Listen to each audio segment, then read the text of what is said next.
Let's break some circuits. All right, Max, we've had about a day to play with Wattson. I'm not going to lie, I don't think either of us are completely sold on this character yet in Apex Legends Season 2, but, you know, we usually do these guides where we break down all of their abilities. I think what we're going to start this guide off with is what's more interesting about Wattson, which is what she can do with her tactical to perimeter security. These are the fence poles that she can connect, up to about 12 of them in a match. We've had sort of mixed results with these, but you've discovered some really interesting things with these. So let's break down the poles and the basics of how they work. Yeah, so the poles, you can put out 12 of them total, 4 immediately, and they have a recharge cooldown. You can pair them with enemy fences. They can destroy doors. They do 10 damage per tick. They stun. They also ping enemies to your whole team. Ring ain't far. A fence circuit's broken out there. Uh-oh. They have a couple of uses as well, besides just being a fence. Yeah, they were pretty interesting. They set off caustic traps. I've also seen what looked like Mirage's hologram setting them off, so he can set up kind of a trick play. And the fences do have a certain amount of HP. It seems like 75.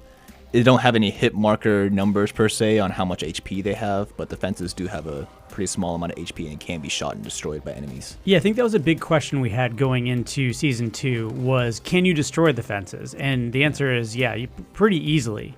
So when you're placing these fences, it's important to get them behind cover or around rocks, things like that. Right. The game actually does have a AoE range that it'll tell you, like an edge of a circle, how far you can link that fence. So it kind of gives you like a gauge on how far that reaches. I'll make sure they don't sneak up on us. These fences, what they do is they buy you space and time. And what you do with that space and time kind of determines whether you win or lose.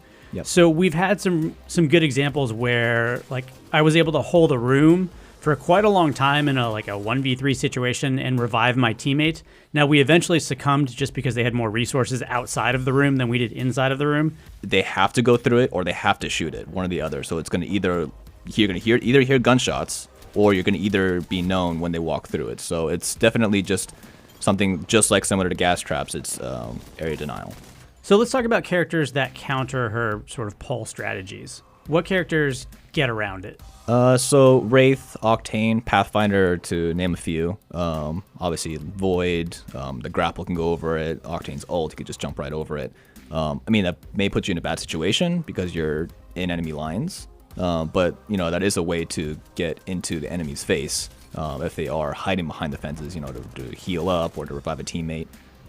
So there is ways to bypass it, but also you can also just walk through the fence. It doesn't do that much damage. Well, yeah, we did some tests. I think it only took off about a half of a shield bar. So it does 10 damage per tick, and the tick is fairly quick, but by the time you go through the fence, it maybe does like 20 or 30 damage.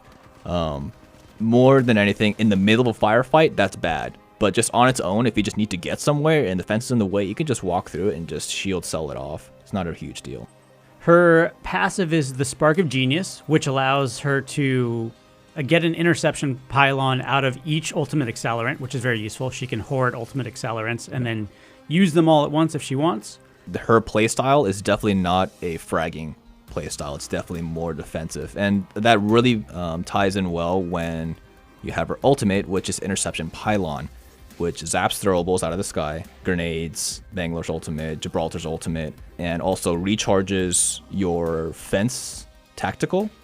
So most of the time when you're just walking around, you can only have 4 fences at a time. When you have the ultimate up, you could just chill by your ultimate and just have a bunch of fences immediately. It charges very quickly with fences, so you can just set up a base basically.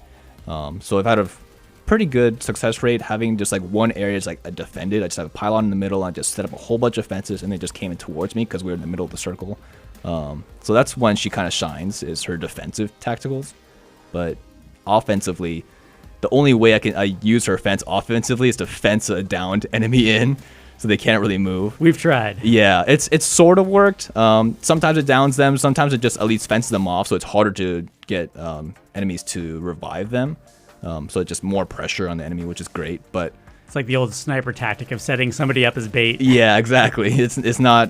It's more of just a bait situation. Well, as we mentioned earlier, we've had about a day with Wattson, and we are really curious what you guys think of her so far. She's really good situationally. Seems like a lot more to discover in the way that her abilities pair up with other characters, such as Caustic. But if you guys have found out anything really cool that we haven't covered already, let us know in the comments below. And stay tuned to GameSpot so that we can talk more about Apex Legends.